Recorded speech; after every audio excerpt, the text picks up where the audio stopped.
Good morning, everyone. I just rambled for 16 minutes, and I feel the need to preface that with two things. One, this is going to be out there because when I first woke up, I was not awake, but I got out of bed anyway and got a shower, and it was apparently a transcendent experience at the time.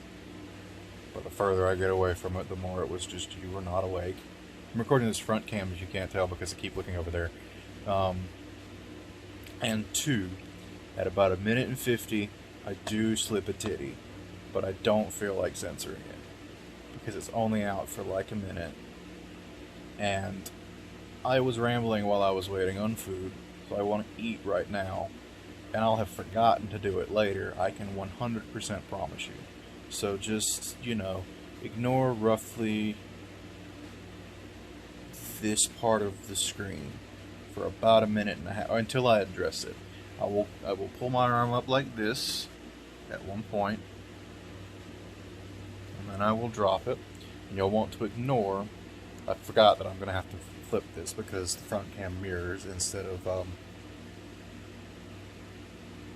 and I don't like that it mirrors, so I end up flipping it. So ignore here until I address it, because I'll do like this. So this when you want to start ignoring this. I'll pull my hand down, and then I think I scratch like this. When I do, titty is out. Eventually, I will look down and realize titty is out, and I will pull my cover back up. I'm gonna eat now. Hello, quick early morning update. I'm lying, it's 3:10 and I just got settled into my chair.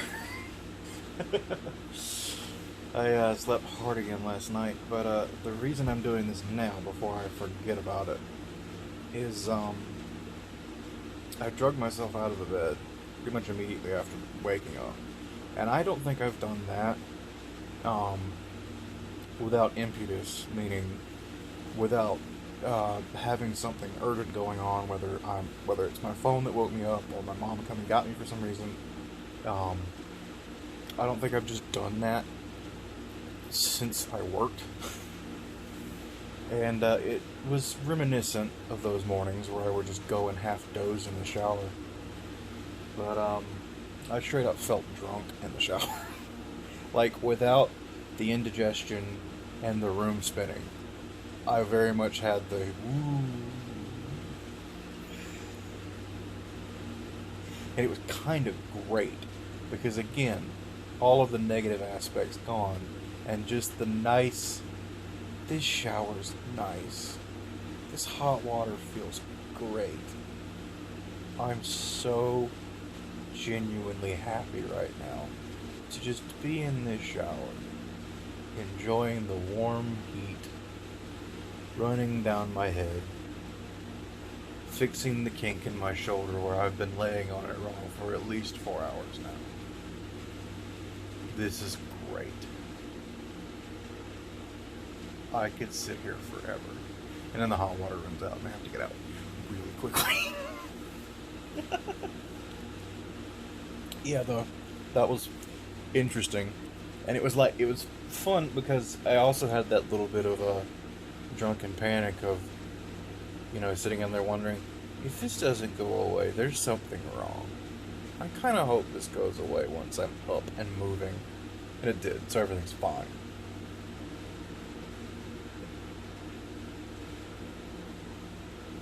But yeah, that was a fun way to start the day. Actually, it was. I have a feeling if I was actually waking up having to go somewhere and feeling like that, it would have been an entirely miserable experience. Because I just would have been dreading the day that I was about to have. But instead, I was just reflecting on the oddly vivid and bizarre dreams I had. The first one was weird. Oop. Sorry about it. I hope that wasn't shot, because I really don't have to try and cover it up with emojis again. I might just say, screw it, and you have to deal with a nipple. If so, I'll put in a nipple warning.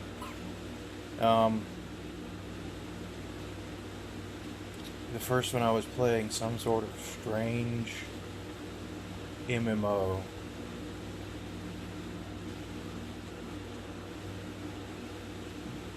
But it was like, I don't even want to say VR, it was just like I was actually in it. And to communicate, I didn't have a headset. So I think it was kind of like VR, but it was so complete that it felt more like my body was just kind of in a state of stasis and not actually moving around the room. But like I remember hardly being able to communicate because I didn't have a headset, and I had to keep going. I had to go and find a keyboard. And even when I did, I was having a hard time getting it working. And the first person I paired with, and I had never played this game before, the first person I paired with hated me. And then I met some random out there while I was trying to figure out what I was doing. And they helped me out. I can't remember if it was before or after that. It might have been before, and it was before, like, I think it was the same game, but I was doing the story or something. And I can't remember exactly what it entailed, but I do remember at one point, and it made perfect sense to me that this was going on, and in fact, I felt like I had been dealing with it for a while now. There was a giant attacking a city, and the giant was Venom Snake. I think. It may have been a cross between him and Sam Bridges, which is probably just my subconscious realizing and processing all of the similarities between Phantom Pain and Death Stranding, because it is Kojima. But, you know, seeing how much of the quiet of Metal Gear Solid was intentional, because he's done it again with Death Stranding. And while I know it was just a meme, but Snake was not extra quiet in Phantom Pain because Keith Sutherland was expensive.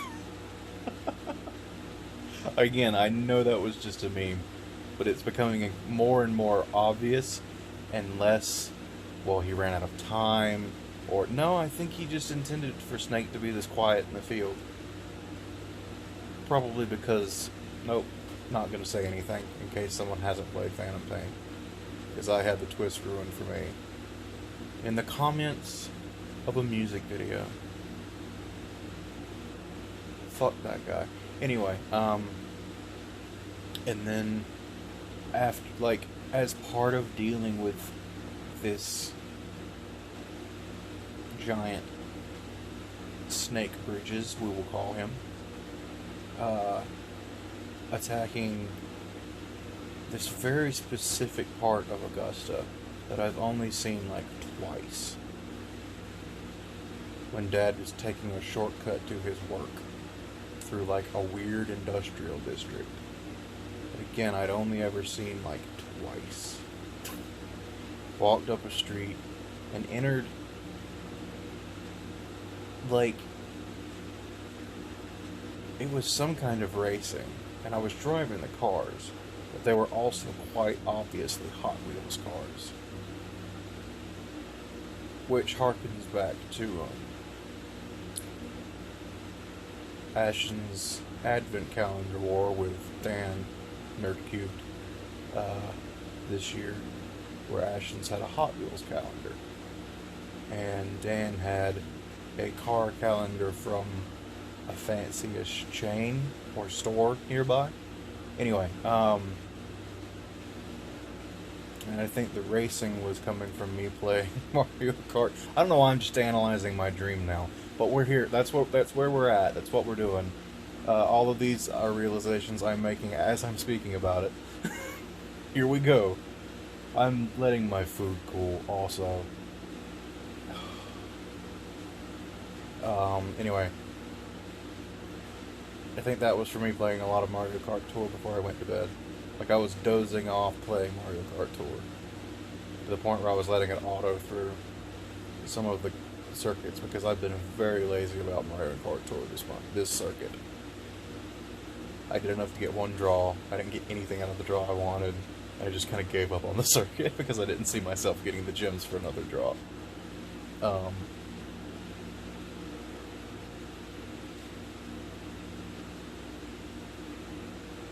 I remember getting increasingly frustrated with the controls.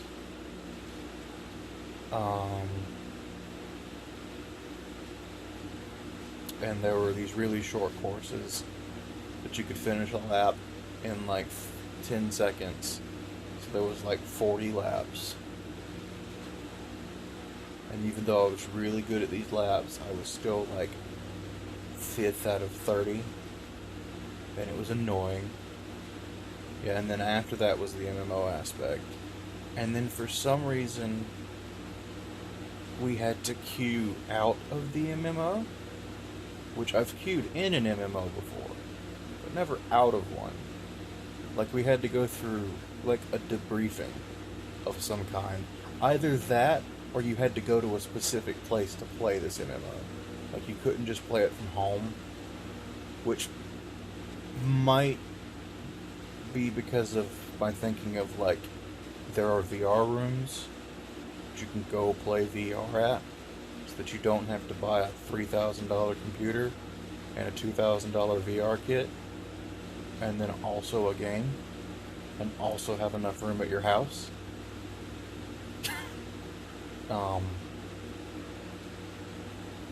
And like, I kept trying to touch base with the second guy I played with because he was cool, and was okay with me not knowing what I was doing, while also acknowledging that it was just me not knowing this game and not me not being good at games.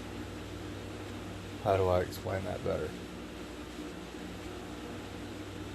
It's like dropping into a new style of shooter. It would have been like dropping into Titanfall with zero knowledge of Titanfall, and all you've ever played is Call of Duty. So you're just running around on the ground wondering why everyone else is flying everywhere.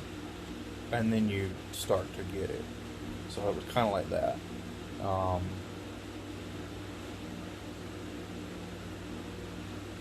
And then that shifted to a strange rivalry I had in middle school while we were queuing out of this video game. Just a guy who was an ass to me back then being an ass to me. And again, like, we finished school on civil terms because we both realized it wasn't worth being an ass. That's one of the great parts of growing up in general. Just realizing that it's nicer to just not be an ass.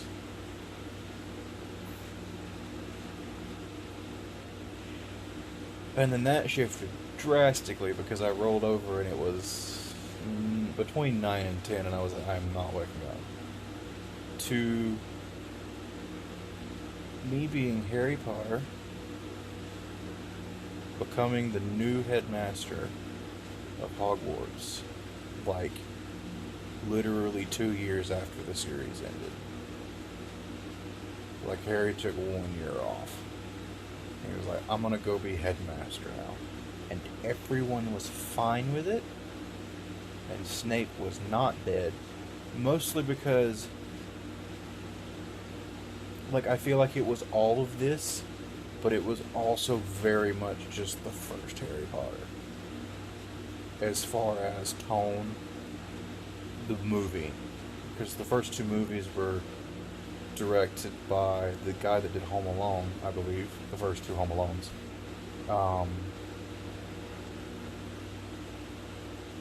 And the score was John Williams, I think. So it was just all very... Because the series grew with you. You know, back before J.K. Rowling went totally insane.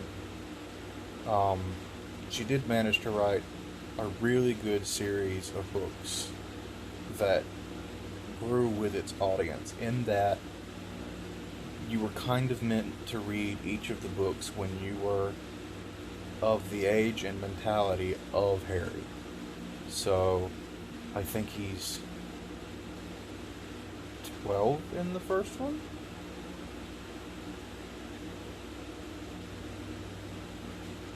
I think. But anyway, you read that one when you're 12.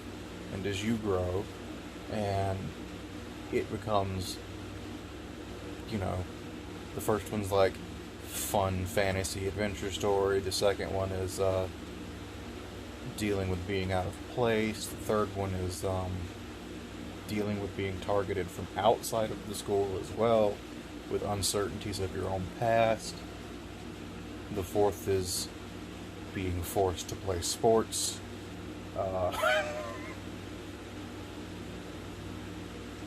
God, it kind of really is, though.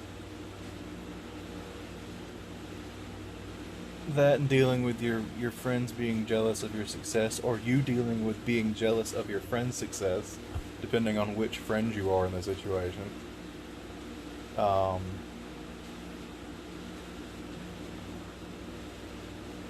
5 was, I feel old enough to deal with all of this, but no one will let me. And that ultimately being kind of a good thing. That people is, sort of, they shouldn't be telling me nothing, but they're right to not involve me.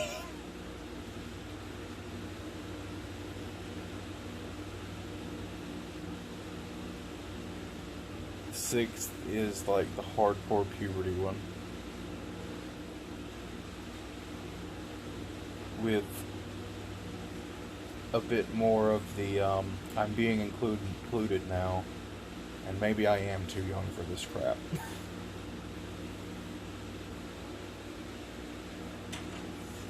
And then 7 is having to become an adult while on the run from a big evil.